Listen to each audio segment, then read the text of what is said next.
cette émission, profitez de vos vacances. L'Eldorado des Pyrénées.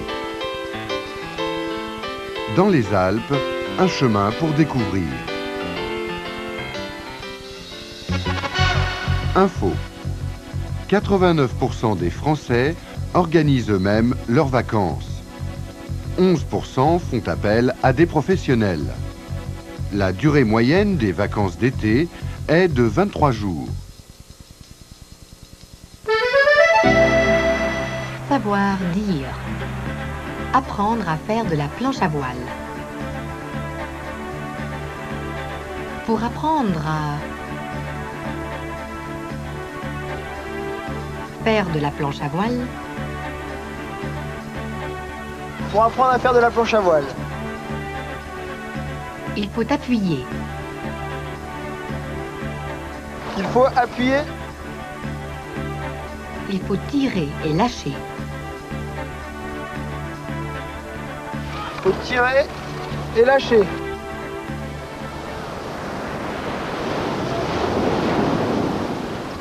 Bonjour. Pour apprendre à faire de la planche à voile, on arrive, on met les deux pieds de chaque côté du mât. Il faut appuyer avec la même pression sur les deux pieds. On fléchit les jambes, on sort les fesses en arrière, on met le dos bien droit. On attrape le tire-veille et on tire tout doucement. Ensuite, il faut attraper le wishbone avec la main avant. On tend la jambe avant et on attrape avec la main arrière, on tire et on lâche. Il faut tirer et lâcher. Et on arrive à faire de la planche à voile. Rencontre. L'Eldorado des Pyrénées.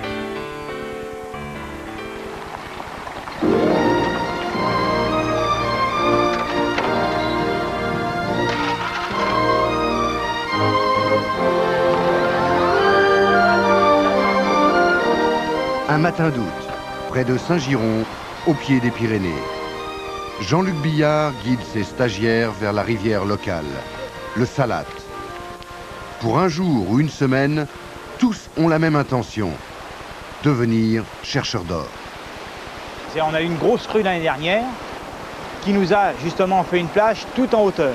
L'or, lui, s'est déposé principalement sur la hauteur de la rivière, de la plage. Parce que la rivière, Le ici, gagne-pain de Jean-Luc Billard, c'est l'or.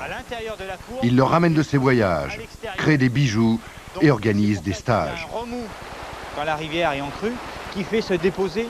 Mais avec ses stages, n'a-t-il pas peur de délivrer ses secrets? Je suis pas avare de mon savoir-faire. Si j'étais avare de mon savoir-faire, je ferais pas de stage.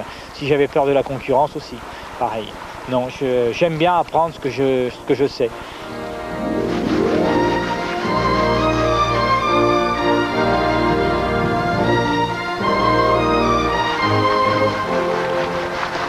Toujours garder ta battée à la main.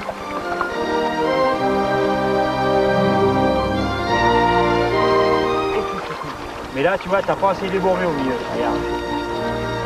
Là, on vient en vacances là, pendant 3 semaines régulièrement, et puis on vient en Ariège, puis on cherche l'or sur le Salat. Exprès pour l'or. Exprès, on vient pour l'or, oui, exactement, oui.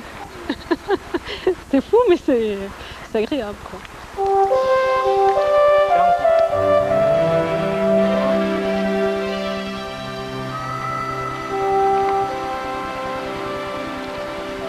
Pourquoi vous cherchez de l'or? Pour le plaisir de le trouver moi-même et puis parce que je suis collectionneur de minéraux. Voilà. Vous allez trouver de l'or aujourd'hui? Ben, j'espère, oui, je suis venu pour ça.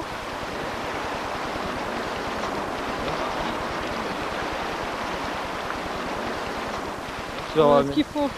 une belle collection. Ouais, on en a plein à la maison.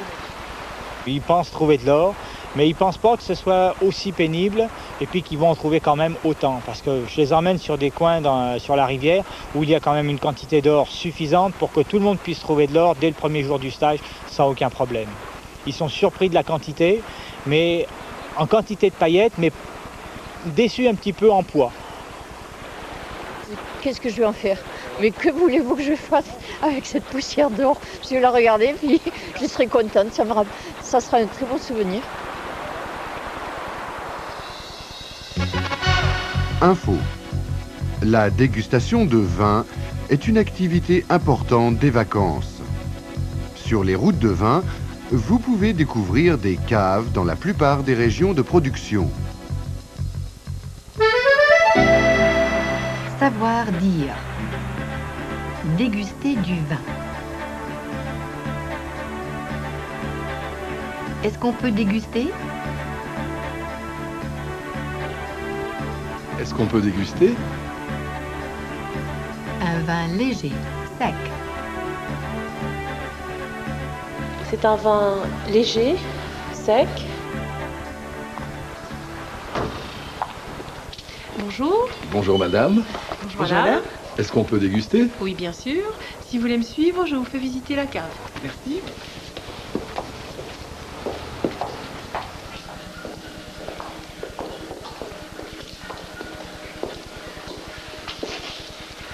Voilà. Est-ce que vous connaissez déjà les vins d'Alsace? Un peu, enfin, pas beaucoup. Donc je vous propose de goûter un pinot blanc. C'est un vin léger, sec, un vin de soif, gouléant.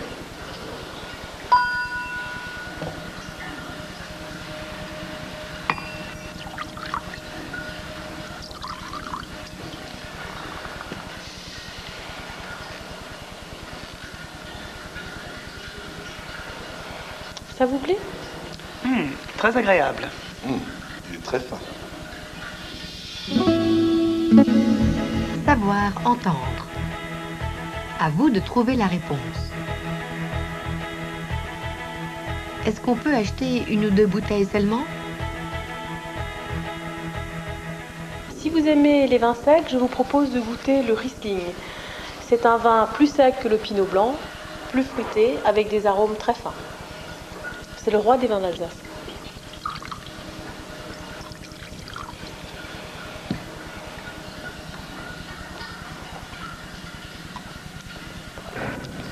Il est très bon aussi celui-là. Délicieux. Il a un goût très délicat. Est-ce qu'on peut acheter une ou deux bouteilles seulement?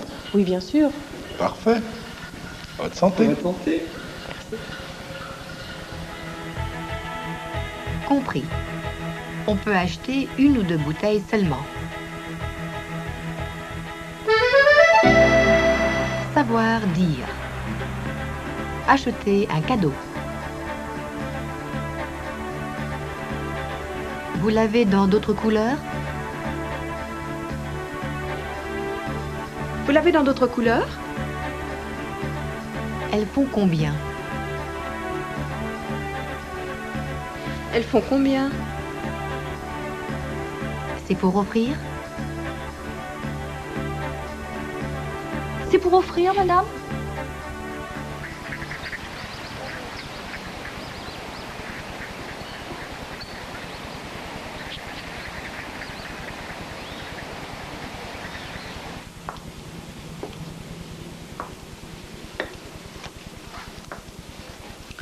Bonjour, madame.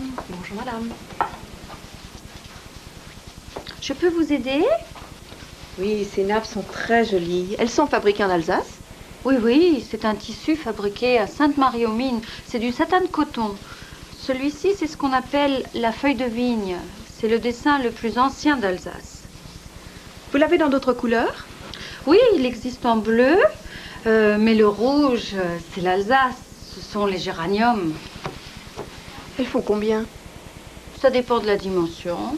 La nappe carrée fait 525 et la nappe rectangulaire 755, madame. Bon, je crois que je vais prendre la rectangulaire en rouge. Oui?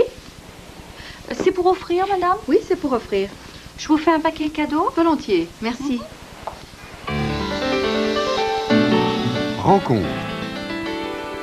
Dans les Alpes, un chemin pour découvrir.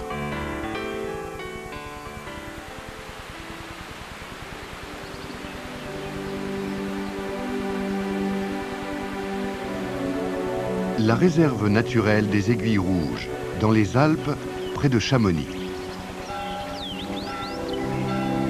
La réserve a été créée il y a 20 ans par le prêtre d'Argentières, le père Hérald, qui a une vision particulière de la place de l'homme dans la nature. toute la nature, c'est une immense géographie de territoires qui s'emmanchent les uns sur les autres. Et il n'y a qu'un individu, il n'y a qu'une sorte d'animaux qui n'ont pas leur territoire, c'est les hommes. C'est quand même dommage. Alors il faut que les hommes retrouvent leur territoire dans la nature. Dans un site pareil, beaucoup rêvaient d'une station de ski. Le projet de la réserve provoqua donc une certaine résistance. Les gens ne s'imaginaient pas que ça deviendrait d'abord si important, et puis surtout que ça les empêcherait de massacrer leur pays en faisant des téléphériques n'importe où. Alors là, il y a eu vraiment de la persécution, on peut dire, hein, quand ils ont vu que ça les... On m'a même tiré dans mes fenêtres. On a tiré des pierres dans des gens de la réserve, des pierres dans les fenêtres. Moi, j'ai eu des balles dans ma salle à manger. J'ai gardé d'ailleurs un souvenir de ces balles. Mais c'était il y a 20 ans, maintenant on ne ferait plus ça. Le père Hérald dirige toujours la réserve, qui est maintenant un succès. Vous êtes dans la réserve naturelle des Aiguilles Rouges. Donc la réserve, parce que c'est un espace naturel qu'on a décidé de protéger, parce qu'il était sensible et riche au niveau de la faune et de la flore. Protéger la nature, bien sûr, mais surtout éduquer les visiteurs. Des étudiants sont là pour expliquer le chemin de découverte. C'est l'épilobe. L'épilobe, on en voit beaucoup. Donc ça, c'est l'orchis tacheté, qui est caractéristique des milieux humides. Ici, on incite les visiteurs non seulement à respecter la nature, mais aussi à mieux la comprendre. Donc vous pouvez voir sur cette feuille d'ortie, sur la face inférieure, qu'il y a plein de petits aiguillons. Et lorsqu'on frotte une feuille d'ortie, ces petits aiguillons... La science pour tous est une priorité pour le père Hérald, lui-même de formation biologiste. On est heureux quand on voit des enfants ou des gens sur un microscope, même s'ils ne voient pas grand-chose, ils ont une émotion scientifique et c'est ça qu'on veut leur donner. Ça, c'est de la science, mais une science sûre. On ne raconte pas d'histoire.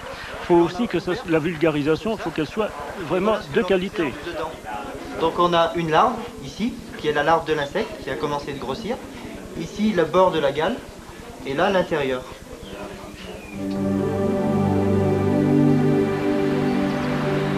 Mais on n'apprend pas comme dans une école. On va leur apprendre à lire. C'est pas pareil, on va pas leur apprendre à lire des livres, mais un paysage, une plante, un caillou, un oiseau. Pour l'instant, la réserve est une étape. Si l'homme réapprend la nature, elle n'aura alors plus de raison d'être. Ce qu'on souhaite qu'elle devienne, c'est qu'elle disparaisse. Ça voudra dire que les gens n'auront plus besoin. Ça veut dire que les gens auront changé. Alors là, ça sera la victoire. Et bien, ça devrait être pareil pour toutes les réserves. Que l'homme retrouve son territoire dans la nature, on aura gagné.